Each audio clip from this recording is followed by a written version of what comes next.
many leaders at top performing companies are still trying to correct enablement and training problems from the bottom up, focusing on employees and mid-level managers when the real breakdown starts at the top?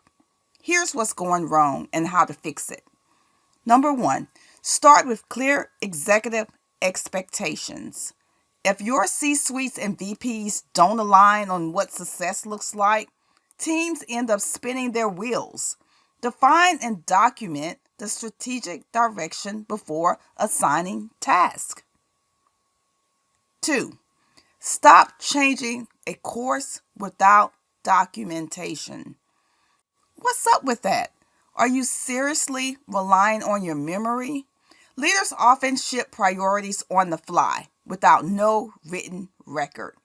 This creates confusion, frustration, and wasted effort for your teams. Track decisions and communicate them consistently. 3. Align projects to clear quarterly goals. Please be consistent with this. Many teams are working hard but not working smart because they don't see how their projects tie to measurable quarterly outcomes. If goals aren't clear, the work doesn't matter. 4. Hold leadership accountable too. Some companies are doing this great with their teams. Middle managers are often blamed for tactical breakdowns, but the lack of top-down guidance is the real culprit. Leadership must model clarity and follow through. 5.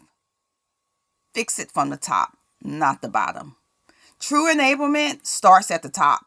Stop trying to patch problems at the front line when the root cause is lack of executive alignment, communication, and ownership. Follow me and subscribe to the Enablement Offense for help on YouTube. Let's stop playing defense and start building enablement the right way.